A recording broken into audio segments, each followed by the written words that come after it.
Imagine कीजिए आप college के कैंटीन में हैं या किसी नए कोचिंग क्लास का पहला दिन या शायद अपने दोस्तों के ग्रुप के साथ बाहर गए हैं।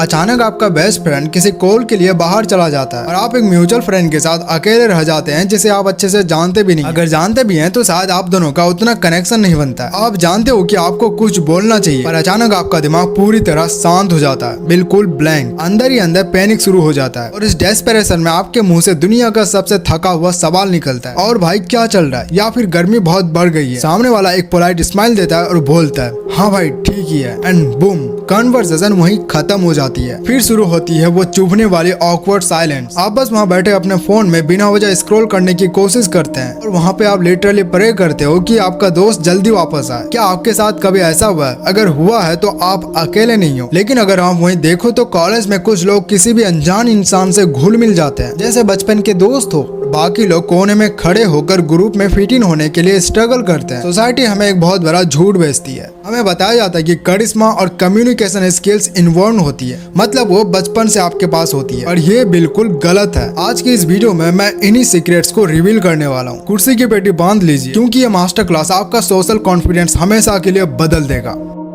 मैं आपसे एक सिंपल सवाल पूछता हूँ, कभी सोचा है जब आप अपने क्लास ग्रुप या बेस्ट फ्रेंड के साथ होते हैं तब आपके दिमाग ब्लैंक क्यों नहीं होता? तब तो आप घंटों तक बिना रुके किसी भी रैंडम टॉपिक पर बात कर सकते हैं। तब आपको क्यों नहीं लगता कि आप बोरिंग हैं? ऐसा इसलिए होता है क्योंकि आपके दोस्तों के सामने आपका इंटरनल फिल्टर बिल्कुल ऑफ होता है। साइकोलॉजी इस कॉन्सेप्ट को द कन्वर्सेशन पैराडॉक्स कहती है। पैराडॉक्स यह है कि कन्वर्सेशन के दौरान आपके दिमाग में बातों की कमी नहीं होती, बातें बहुत ज्यादा होती है। इमेजिन कीजिए आपसे कोई मिलता है और बोलता है कि मैंने कल रात वो वेब सीरीज खत्म की। विद इन माइक्रो सेकेंड्स आपका दिमाग 10 अलग अलग रेस्पॉन्स को जनरेट करता है। नंबर 1, कौन सी सीरीज? नंबर 2, मैं तो कल रात जल्दी सो गया था। 3, भाई मुझे भी देखनी है पर मेरे पास सब्सक्रिप्शन नहीं है। 4, मैं तो एनिमे देखता हूँ। लेकिन इससे पहले इनमें से कोई एक बात आपके मुंह से निकले आपका ओवर एक्टिव फिल्टर ऑन हो जाता है। आपका दिमाग सोचता है कि अगर मैंने पूछा कि कौन सी सीरीज तो ये बहुत बेसिक लगेगा। अगर मैं एनिमे बोलता हूँ तो शायद ये मुझे जज करे। और इन सब थॉट्स को फिल्टर करते करते समय गुजर जाता है और आपका दिमाग क्रैश हो जाता है, ब्लैंक हो जाता है। आप अपनी बातों को भी ऐसे ट्रीट कर रहे हो जैसे आप कहीं इंटरव्यू दे रहे हो। ये ओवर थिंकिंग ही आपकी सोशल लाइफ को खत्म कर रही है। जो लोग इंस्टेंटली किसी से भी कनेक्ट कर लेते हैं वो आपसे ज्यादा स्मार्ट या इंटरेस्टिंग नहीं है। वो बस अपने इस फिल्टर को बाईपास करना जानता है और इसके लिए वो बहुत ही सिंपल साइकोलॉजिकल ट्रिक यूज करते हैं, द 3 सेकंड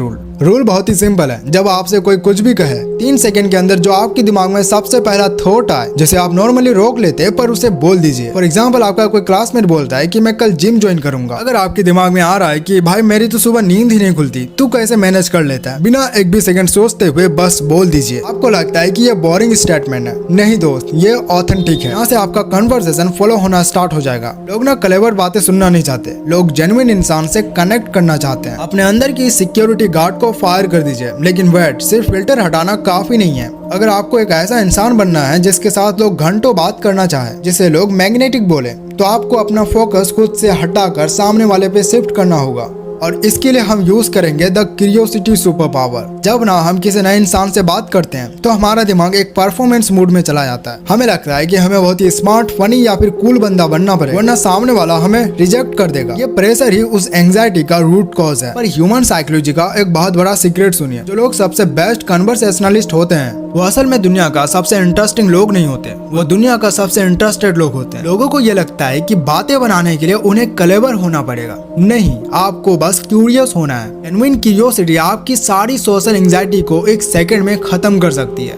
क्योंकि जैसे ही आप क्यूरियस होते हैं कन्वर्सेशन का स्पॉटलाइट आपके ऊपर से हटकर सामने वाले पर चला जाता है। इंसानों की सबसे फेवरेट टॉपिक पता है क्या है? वो खुद है। अगर आप उन्हें उनके बारे में बात करने का मौका देंगे तो वो आपसे इंस्टेंटली कनेक्टेड फील करेगा। मान लीजिए आपका एक बैचमेट कहता है कि मैं आजकल वीडियो एडिटिंग सीख रहा हूँ। जेन्युइनली सोचिए कि इसमें इंटरेस्टिंग क्या हो सकता है। आप पूछ सकते हो कि भाई सबसे मुश्किल पार्ट क्या लगता है इसमें, या तेरा फेवरेट यूट्यूबर कौन है जिसकी एडिटिंग तुझे अच्छी लगती है। जब आप ऐसे सवाल पूछते हैं तो सामने वाले को सच में लगता है कि आप उनकी वैल्यू करते हैं। ट्रस्ट में दुनिया के हर इंसान के पास कोई ना कोई ऐसी हिडन स्टोरी होती है या पैशन होता है जो बहुत फैसिनेटिंग है। आपका काम बस उस ट्रेजर को ढूंढना है। लेकिन सिर्फ एक सवाल पूछ लेना काफी नहीं है। एक गलती जो हम सब करते हैं वो है टॉपिक हॉपिंग, और इस गलती को ठीक करने के लिए हमें एक स्पेशल वेपन की जरूरत पड़ेगी। आइए देखते हैं सेक्शन नंबर 4 में, the art of the follow up question. आपने कभी ऐसी कन्वर्सेशन नोटिस की है? पर्सन ये बोलता है मैं लास्ट वीक मनाली गया था। पर्सन भी बोलता है अच्छा मैं पिछले साल गोवा गया था।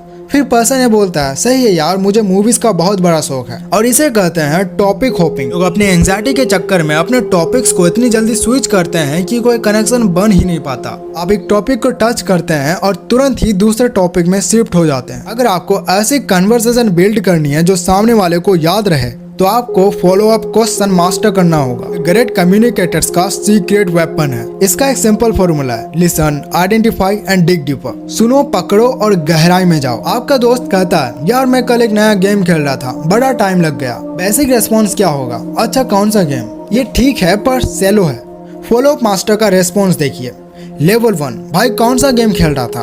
उसने कहा वैलोरेंट या BGMI। लेवल 2, अच्छा उसमें तेरा फेवरेट रोल या कैरेक्टर कौन सा है? लेवल 3, सही है, पर तुझे क्या लगता है अकेला खेलने में ज्यादा मजा आता है या दोस्तों के साथ माइक ऑन करके? देखा आपने कोई नया टॉपिक इन्वेंट ही नहीं किया।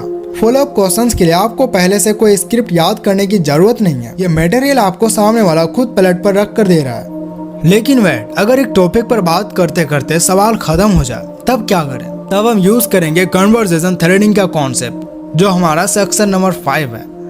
एक पॉइंट आता है जब किसी टॉपिक पर अपने सारे फॉलो अप क्वेश्चंस पूछ लिए होते हैं, टॉपिक पूरी तरह एग्जॉस्ट हो चुका होता है, और तब आती है वो ड्रीडिंग फीलिंग। अब आगे क्या बोलूं? एलिट कम्युनिकेटर्स, डिबेटर्स और पॉडकास्टर्स डेड एंड से बचने के लिए एक हाईली इफेक्टिव फ्रेमवर्क का यूज करते हैं। इसे आप अपनी बातों का इनबिल्ट GPS सिस्टम समझ सकते हैं। सामने वाले का बोले गए एक सिंगल सेंटेंस में हमेशा मल्टीपल डाटा पॉइंट्स या थ्रेड्स छुपे होते हैं। लेकिन अगर आप अपने दिमाग को ट्रेन कर लें तो आप एक ही स्टेटमेंट से 4 अलग अलग ब्रांच कन्वर्सेशन आउट कर सकते हैं। इसे एक प्रैक्टिकल एग्जांपल से डिकोड करते हैं। मान लीजिए आपके किसी बैच फ्रेंड ने आपसे कहा यार मैं कल रात अपनी नई इंटर्नशिप का प्रोजेक्ट पर काम कर रहा था और अचानक मेरा लैपटॉप क्रैश हो गया। अब एक एवरेज लिसनर इसमें लैपटॉप क्रैश वाली बात पकड़ेगा और पूछेगा ओह नो, फिर ठीक कैसे हुआ?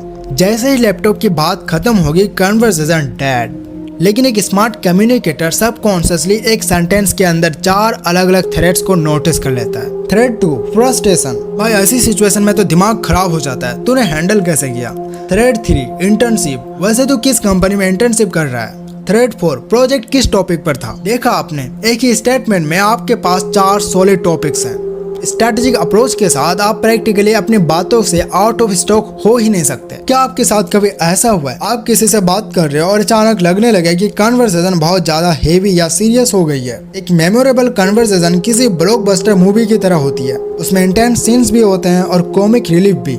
अगर आप सिर्फ डीप फिलोसॉफिकल बातें करेंगे तो सामने वाला मेंटली एग्जॉस्ट हो जाएगा, और अगर आप सिर्फ सेलो बातें करेंगे तो कोई जेन्युइन कनेक्शन फॉर्म ही नहीं होगा। ह्यूमन साइकोलॉजी कहती है कि ग्रेट कम्युनिकेटर्स एक रिदम फॉलो करते हैं। वो हमेशा लाइटर टॉपिक से स्टार्ट करते हैं ताकि सामने वाला कंफर्टेबल फील करे। जब एक बेसिक रिपोर्ट बन जाता है तब वो स्लोली डीप टॉपिक्स इंट्रोड्यूस करते हैं। जब आपको लगे कि कन्वर्सेशन बहुत ज्यादा सीरियस हो गई है, मान लीजिए आप दोनों एग्जाम्स की टेंशन या करियर एंजाइटी पर बात कर रहे हैं, तो आपको टेंशन रिलीज करनी आनी चाहिए। आप इंस्टेंटली एक लाइटर थ्रेड पर पिवोट कर सकते हो, जैसे खैर ये सब टेंशन तो चलती रहेगी, पर तूने वो नई सुपर हीरो मूवी देखी? ये बैलेंस आपको एक हाईली सोशली इंटेलिजेंट इंसान बनाता है। लोग आपके साथ बात करके रिफ्रेश फील करते हैं, ड्रेन्ड नहीं। हम सब इंसान हैं, कभी ना कभी किसी न किसी पॉइंट पर आपका दिमाग टोटली फ्रीज हो ही जाएगा। दुनिया का सबसे बड़े पॉडकास्टर्स, टॉक शो होस्ट और पब्लिक स्पीकर्स के दिमाग बिल्कुल ब्लैंक होते हैं। फर्क सिर्फ इतना है कि उनके पास इमरजेंसी टूल किट होती है।